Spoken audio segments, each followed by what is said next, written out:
எம்பெருமானின் ஆத்மபந்துக்களே, தனுர் மாதத்தை முன்னிட்டு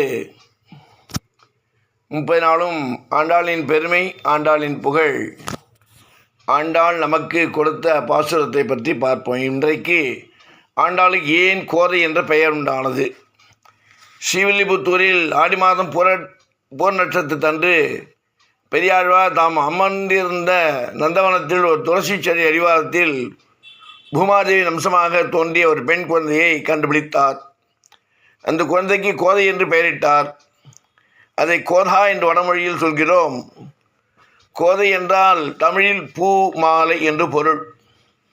இறைவனுக்கு பூமாலைகளை சுமந்து சுமந்து பழகிய பெரியாழ்வாரின் திருக்கரங்களிலேயே அவர் கண்டெடுத்த பெண் குழந்தையும் பூமாலையாகவே தோன்றியானாம். அதனால் கோதை என்று பெயர் சூட்டியதாக சொல்வார்கள். கோதா என்றால் வடமொழி பெயருக்கு பலவிதமான விளக்கங்கள் உள்ளன. தாய் என்றால் தருபவள், கோ என்றால் நல்வார்த்தை என்று பொருள். நல்வார்த்தைகளை உடைய பாசுரங்களை வழங்கியபடியால் கோதா, கோ என்ற சொல்லுக்கு ஞானம் என்ற பொருள் இருப்பதால் தனது பாசுரங்களாலே உயர்ந்த ஞானத்தை நமக்கு அள்ளுவதால் கோதா என்று சொல்லலாம். கோ என்றால் மங்களம் என்று பொருள் உண்டு. எனவே மங்களங்களை அருள்பவள் கோதா. அவள் யார் யாருக்கெல்லாம் மங்களங்களை அருளினாள் என்று பார்ப்போம். அமங்கலமாய் கருதப்பட்ட ஆடி மாதத்தில் அவதரித்த திருவாடி என்று அதற்கு பெயர் அளித்தது. ஆடி மாதத்திற்கு மங்களத்தை தந்தாள். ஆடிப்புறம் எனப்படும் பூரம், பூராடம், பூரட்டாதி ஆகிய 3 நட்சத்திரங்கள் அமங்கலமாக கருதப்பட்டு வந்த நிலையில் அவற்றுள் முதன்மையான பூர் நட்சத்திரத்தில் அவதரித்து பூரம், பூராடம், பூரட்டாதி ஆகிய நட்சத்திரங்களுக்கு மங்களத்தை தந்தால் மங்களமாகாரம் என்று பெயர் பெற்றிருந்தாலும் செவ்வாய்க்கிழமை அமங்கலமாக கருதப்பட்டது. அந்த செவ்வாய்க்கிழமையில் அவதரித்து அதற்குத்தான் மங்களம் தந்தாள். தென்திசை என்பது அமங்கலமான கருதப்படும் நிலையில் தென் திசையில் உள்ள ஸ்ரீவில்லிபுத்தூரில் அவதரித்து அதற்கும் மங்களம் தந்தாள். இந்த வேதாந்த தேசியனின் கோதாஸ்துதியில் மிக அழகாக தெரிவிக்கிறார். திக் தட்சிணாபி பரிமகத்ரிம் புண்ணியவலம் யாப்த் சர்வோத்தார் பவதி தேவிதவ அவதாராத் எத்ரைவ ரங்கபஜனா பகுமான பூர்வம் நித்ராநாபி நியதம் நீதா கடாட்ச. அரங்கன் தென்திசையை நோக்கி பள்ளி கொள்வது இளைஞர்களுடைய வீஷனுக்கு அருள் புரிவதற்காக மட்டுமில்லை, ஆண்டாள் அவதரித்த ஸ்ரீ வில்லிபுத்தாரும் அதே தென்திசையில் இருப்பதால் அந்த தென்திசைக்கு மரியாதை செலுத்தும் விதமாக ஸ்ரீவில்லிபுத்தரை நோக்கி அரங்கன் சயனித்திருப்பதாக இந்த ஸ்லோகத்தில் தேசிகன் தெரிவிக்கிறார்.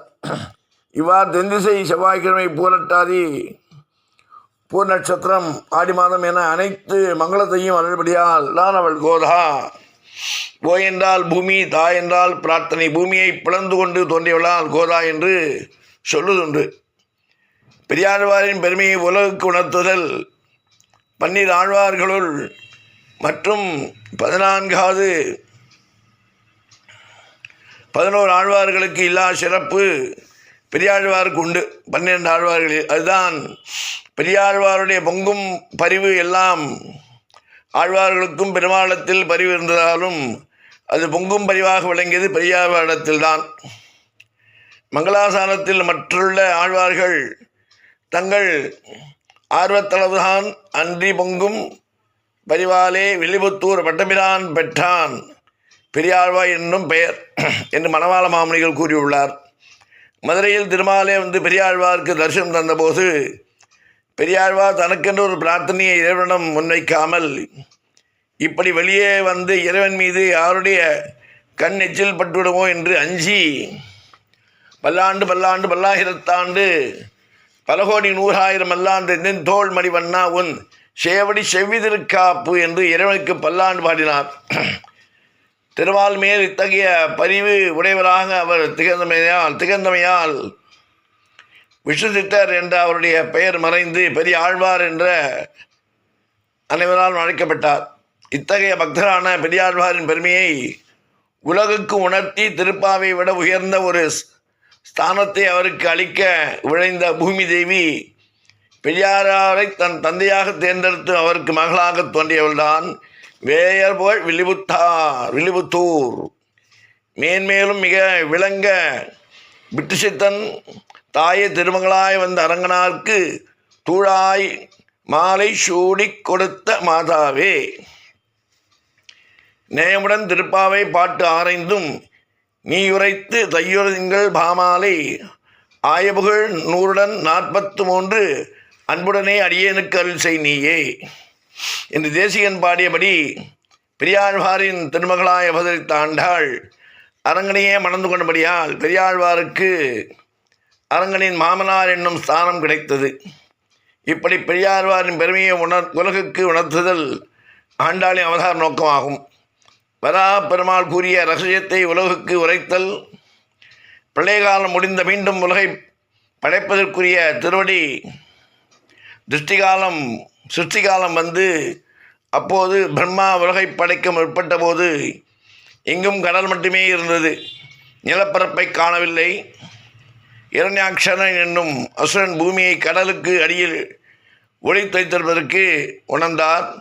பிரம்மா பூமியை விட்டு தரும்படி திருமாலிடம் வேண்டினார்.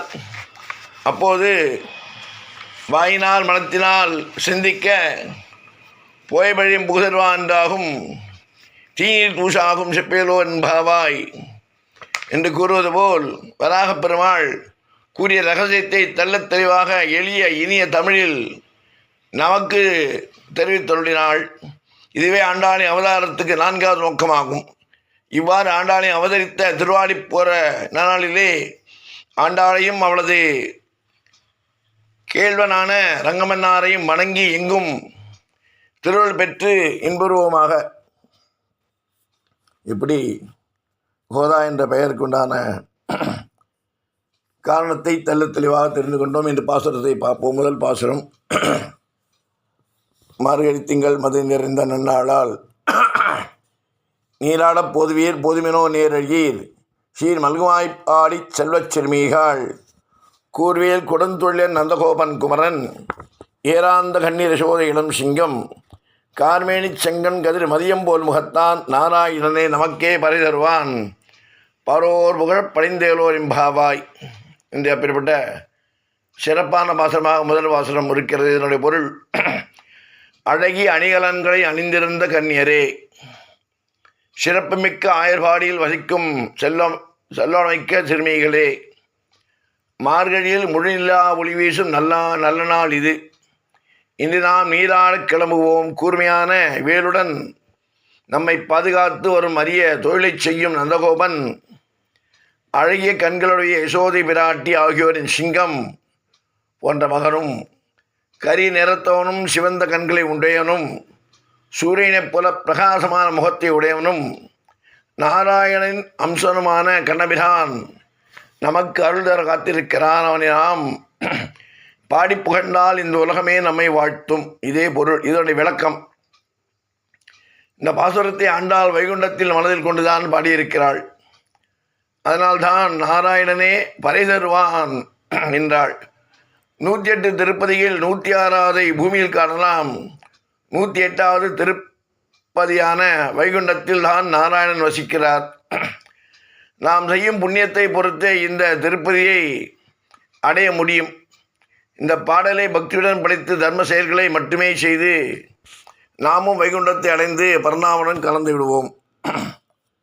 கோதை பிறந்தபோர் கோவிந்தன் வாழ்மோர் சோதிமணி வாழும் தோன்றுமோர் நீதியான் நல்லபத்தர் வாழ்மோர் நான் மறைகள் போதுமோர் வில்லிபுத்தூர் வேதக்கோனோர் பாதகங்கள் தீர்க்கும் பரமன் அடிகாட்டும் வேதம் அனைத்துக்கும் வித்தாகும் கோதை தமிழ் ஐயைந்தமிந்த மரியாத மாநிலரை வையம் சுமப்பது வம்பு திருவாடிப்புறத்து ஜெகத்துதித்தாள் வாழியை திருப்பாவை 30 செப்பினாள் வாழியை பெரியாழ்வார் பெற்றெடுத்த பெண் பிள்ளாய் வாழியை பெரும்பூதூர் மாமுனிக்கு பின் ஆனாள் வாழியை 143 உரைத்தாள் வாழியை உயர் அரங்கக்கே கனி உகந்ததித்தாள் வாழியை மறுவாரும் திருவள்ளி வளநாடு வாழிய வன்புதுவை நகர்கோதை ஆண்டாளின் திவ்ய மலர்ப்பதங்கள் வாழியே வாழிய வாழியவே என்று கூறிக்கொண்டு ஆண்டாளின் பாதார விந்தங்களில் சரணமடைந்து அனைவருக்கும் ஆசீர்வாதம். ராமானுஜன் திவ்ய திருவடிகளே சரணம்.